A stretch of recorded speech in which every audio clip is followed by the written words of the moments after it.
Merry Christmas. Amen.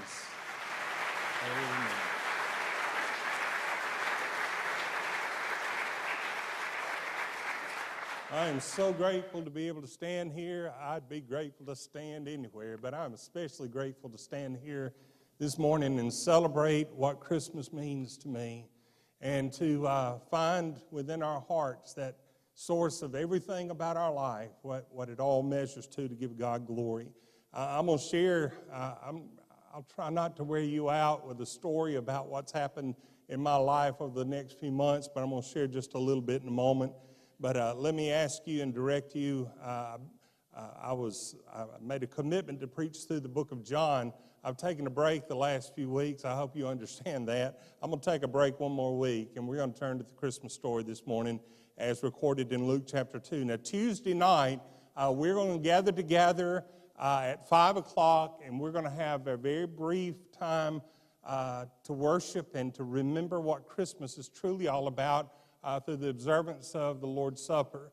We hope that you'll be here. It's a great way to be able to come with your family at 5 o'clock. It will not be a long service. We'll be a good steward of your time, but what a great way to start your Christmas Eve celebration, to come as a family and to experience that together. Invite your neighbors to be able to come. And that night I'll read the entire Christmas story. But I want to pick up in Luke chapter 2 this morning in verse 3. And it tells the story about what's going on surrounding and before the birth of Jesus in the fullness of time when Jesus came. Luke chapter 2 and verse 3, it says, "And all went to be taxed, everyone into his own city. And Joseph also went up from Galilee, out of the city of Nazareth into Judea, unto the city of David, which is called Bethlehem, because he was of the house and lineage of David, to be taxed with Mary, his espoused wife, being great with child. And so it was that while they were there, the days were accomplished that she should be delivered. And she brought forth her firstborn son, and wrapped him in swaddling clothes, and laid him in a manger, because there was no room for them in the inn." A few months ago, it was discovered that I had a tumor in my spinal cord. I'd never heard of that. And so they told me that I would have to have that surgically removed, and a neurosurgeon from Sims Murphy, Dr.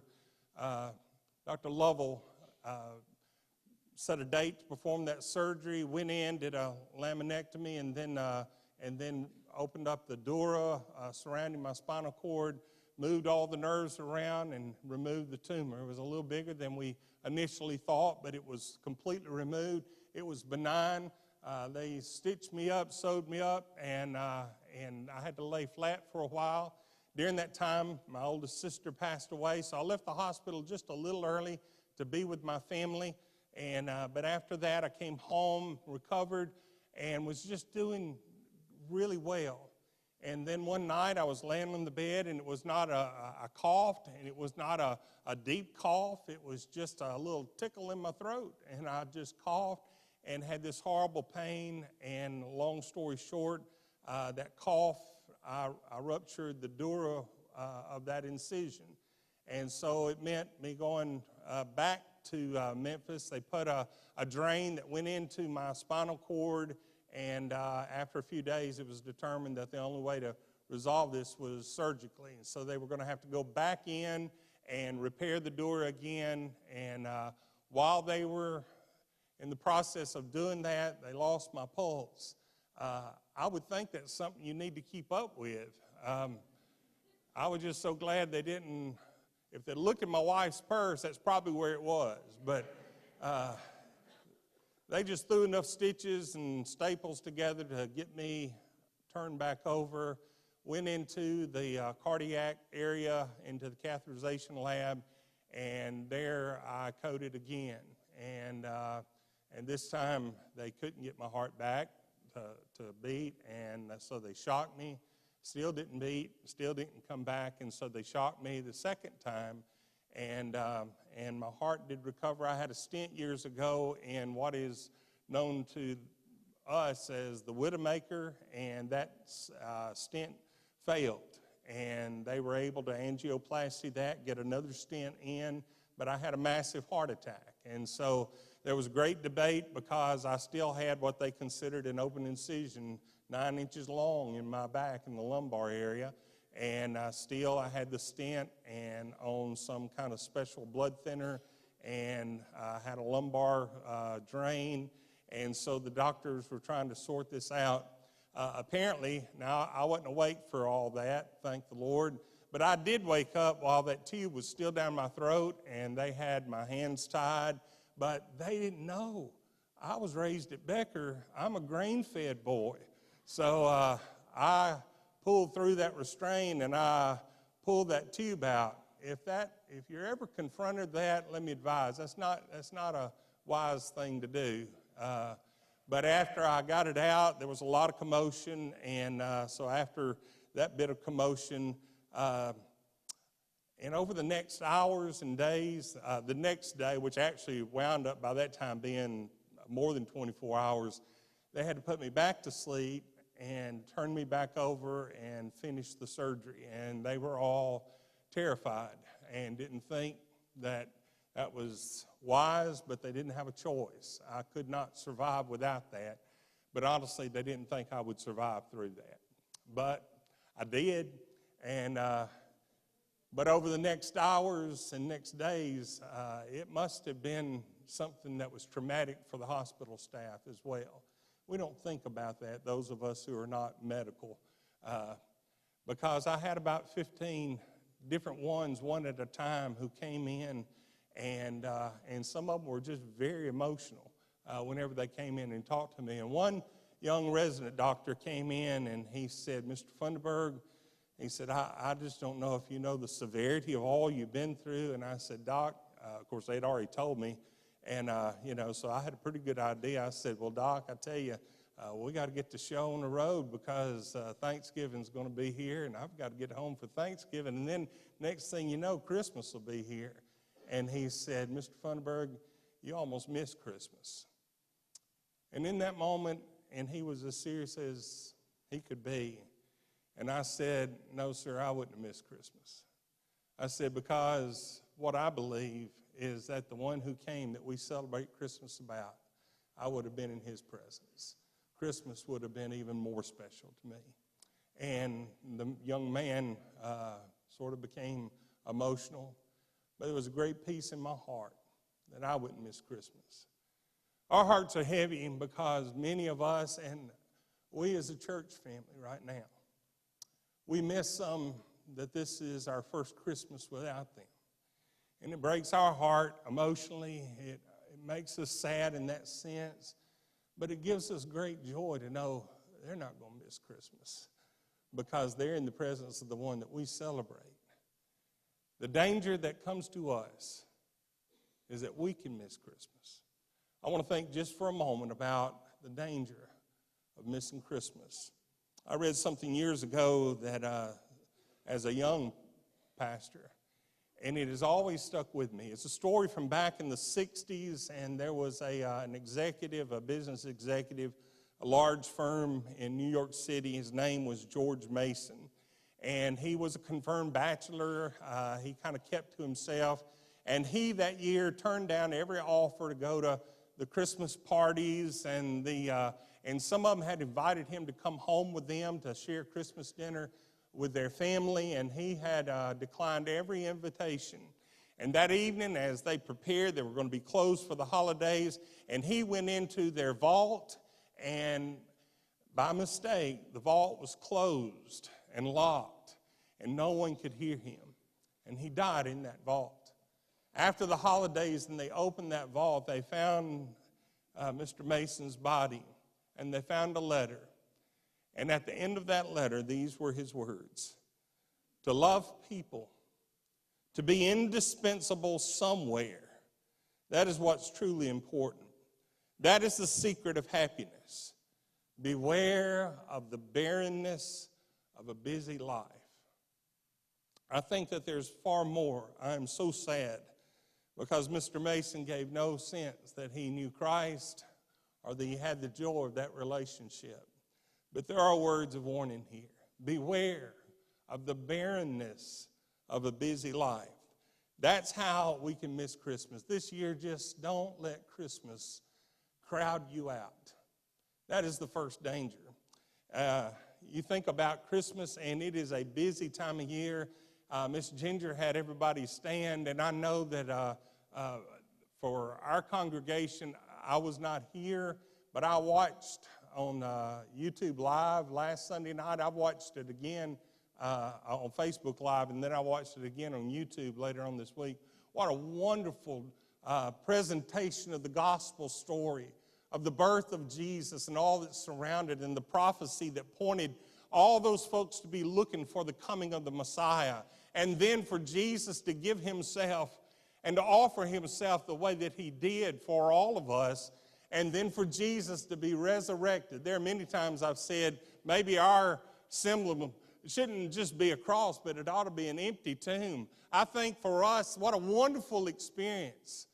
But there are a lot of people in this world that get so busy and so busy about things concerning the celebration of Christmas that they don't remember what Christmas really is all about. Don't let Christmas crowd you out. Why do we celebrate in December? Why did they pick December 25th? Because we don't really know that that's the birthday. More than likely it was not, because the shepherds were abiding in their field, keeping watch over their flock by night. Probably was not at that time of year. I'm not being irreverent here. It's just something that we don't have the date. When was that chosen? In the 4th century, Constantine he united the Roman Empire, and trying to bring continuity in the empire, he proclaimed Christianity as the official Roman religion. Maybe the worst thing that happened to the gospel spreading at that time was that people became familiar with Christianity as the official religion.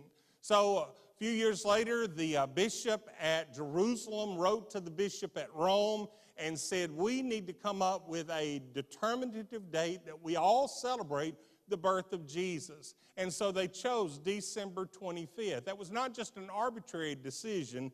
It was a decision that was intentional and had a purpose behind it. At that time, though the Roman Empire, the official religion was Christianity, there were still so many different regions that celebrated and worshiped their ancient traditions, their ancient gods. The Romans, different places, had the festival of the Saturnalia, and they would worship Saturn, the god of agriculture, as they came to the wintertime, looking forward to the spring and new harvest. And so they would wrap up little idols of Saturn and give to each other as gifts as they celebrated the worship of Saturn. The Norsemen, they celebrated what was called Yule during the time of December. That was times that they celebrated and worshiped the gods of Orin and Thor. They would do that with music and with dancing, with drinking from horns, great celebration. The Persians worshiped the god of Mithras, who was the god of light. This is where we get the date of the 25th. You know what the shortest day of the year is? It was yesterday for us this year. It is the winter, the December solace, whenever the North Pole is pointed, angled the farthest away from the sun. It is the shortest amount of daylight. And so in their mind, the god of evil was darkness. And so as the days grew shorter, the god of darkness was overcoming the world. And so whenever you come, and it falls December 21st, 22nd, 23rd, somewhere along there, and as they measured that, by December the 25th, there was a measurable distance or length of time that the days were going longer. And so they celebrated that Mithras, the god of light, was overcoming evil. The days were getting longer, and that's why they celebrated. All of these pagan celebrations that were going on, the Druids would get the sacred mistletoe, and if their enemy, if they got them under the sacred mistletoe, they had to embrace their enemy. So if somebody gets you under the mistletoe, you better watch them. So just all kind of celebrations that were going on in December. So in the mind of the Bishop of Rome, said, why don't we have a spiritual influence? Why don't we bring a a sanctifying influence and try to get everybody away from all these pagan celebrations and focus on Christ. So we'll set this date for the birth of Jesus. What a great idea.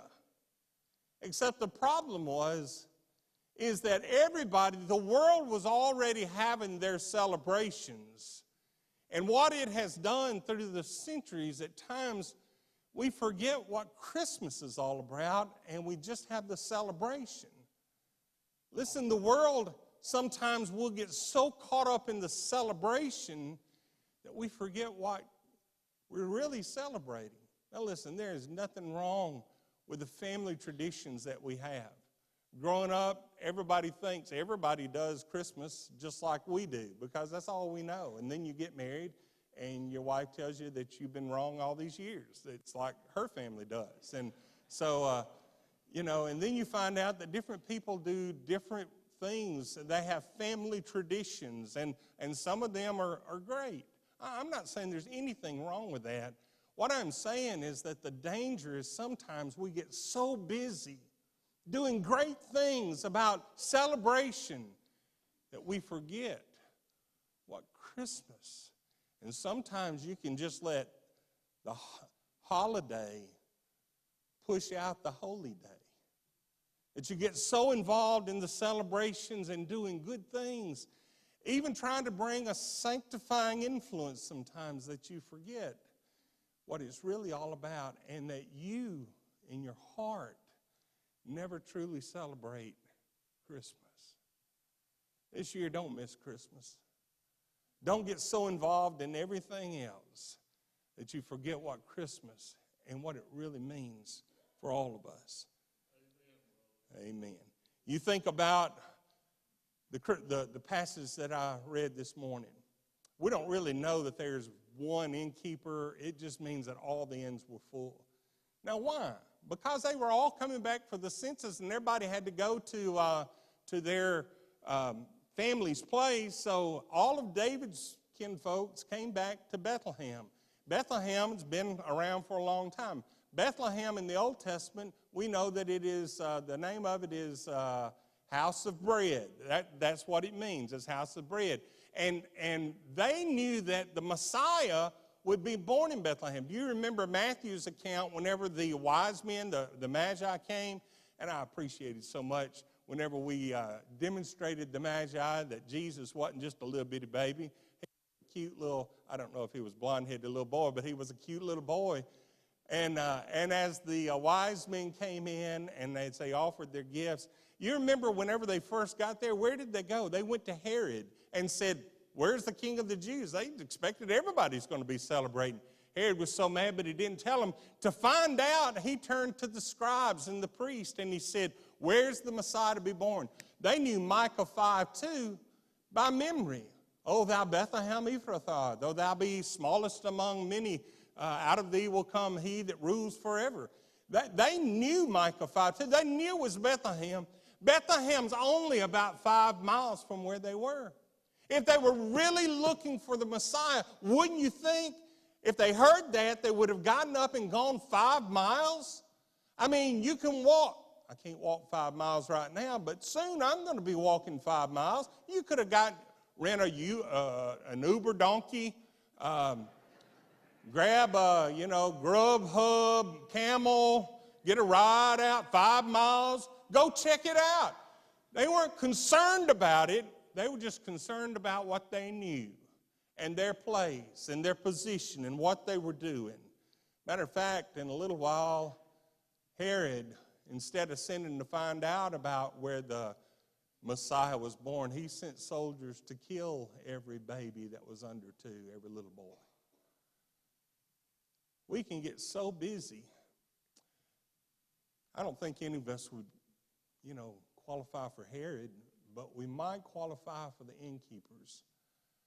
It wasn't that they were hostile or unsympathetic. I mean, in that day and time, the Jewish people were the most hospitable people in the world.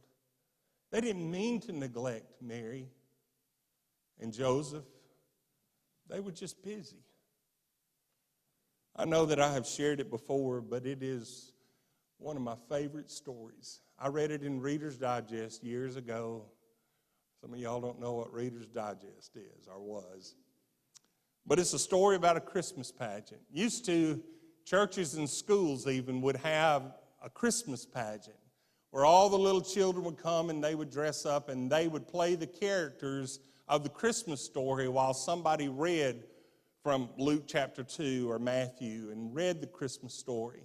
Well, they had one little 9-year-old boy, Big Wallace. Wallace Peril was his last name. And Big Wallace was so clumsy. Big Wallace, he wouldn't ever get lines right. He couldn't memorize anything. Even if they had it written out, he kind of stumbled through. He always was looking off and always, picking his ear, or something that's a distraction. And they were just worried. So they said, we'll give Wallace, let's make Big Wallace the innkeeper. And when it came to that time of the story, whenever Mary and Joseph came and Big Wallace, all he had to do, whenever it says there was no room for them in the inn, all he had to do was point away, and they would turn and go away. And so the night of the pageant came, and Big Wallace standing in the door, Mary and Joseph came up, and everybody's sitting on pins and needles, just knowing that all he's got to do is point. But Big Wallace, he stood there, did so well, and when Mary and Joseph came up, he pointed them away, and they looked so sad. And they turned to go the other way. And all of a sudden, Big Wallace blurted out, "Wait, don't go. You can have my room." Everybody said he's ruined the Christmas pageant. I believe that's the best Christmas pageant that school ever put on. That's what we need to do this Christmas. Just make sure that we don't miss Christmas because we're busy with everything else. Some of it just the celebration of the world and those things. There's nothing wrong with participating in that as long as we don't do anything wrong. There's nothing wrong with the family traditions that we enjoy and that we celebrate with one another. As long as we make room and we make sure that Jesus is invited with us too. As I woke up, I was intubated, and if you don't know what that means, it means they've got a Ford F-150 muffler stuck down your throat. I woke up, and they had me tied to the bed, and they didn't know that I'm a boy from Becker, so I got out of and I pulled that muffler out of my mouth, and as I said, several people came in. The first one who came in, though, was the anesthesiology. I think it may have been the nurse or she may have been a resident doctor. But she was the first one who came in, and she was really emotional. And she said, "Mr. Funderburg, I'm so glad to see you awake." And I said, "Thank you." And she said, "Mr. Funderburg, you almost left us, so I'm glad to see you awake." And I said, well, that was the first time I said it. I said it would have been okay because I know where I'm going. And then it's almost like a dream. I looked at her and I said, "But do you know where you're going?" And a big old tear rolled down her cheek, and I'm sure a big old bunch of tears have been running down my cheek. And she said, "I believed as a child, but she said, I've struggled." But she said, "Even if this hadn't happened, I want you to know your prayer has made me think." Because before I went to sleep, I get real nervous, and when I get real nervous, this is going to surprise you, but I talk a lot. When I get nervous, I get real chatty. So I was telling them a joke whenever we're riding down towards surgery, and apparently it was funny. Everybody laughed, and I get a little claustrophobic, so I told this girl, I said, when you put that mask on, I get a little claustrophobic. So she held it at an angle so I wouldn't get claustrophobic. And then she said, okay, you're going to go to sleep now. And I said, well, before you do that, I said, I have prayed for y'all. Would y'all be okay if I prayed with you now? And I just prayed with them and prayed for them. And I don't remember what I prayed. I just prayed. But apparently in that prayer, I said, now, Lord, I want you to use these people and their expertise and to bring healing to my body. But, Lord, if you're ready to call me home, then I'm ready to come. Honestly, I don't remember saying that because I say that just about every day of my life. Last few years, I've said it a whole lot more than in times past. But that gave her pause. The Lord, that's part of the reason why I'm still here. God served a purpose when I didn't even know he was. And then when I woke up, she said it was your prayer that gave me pause. But now that you're here, I believed as a child. I've had my doubts, but I believe. Sometimes we don't even know. So let's make sure that we have Jesus invited in and that he's at the center of everything we do. Because sometimes we don't even know. Don't miss Christmas just because you don't think about it. If you're here today and you've never trusted Jesus, what if, we've only got a few days for Christmas, but what if something happened and you missed Christmas? Would that be the best Christmas that you've ever experienced? And if you don't know him, you can know him today.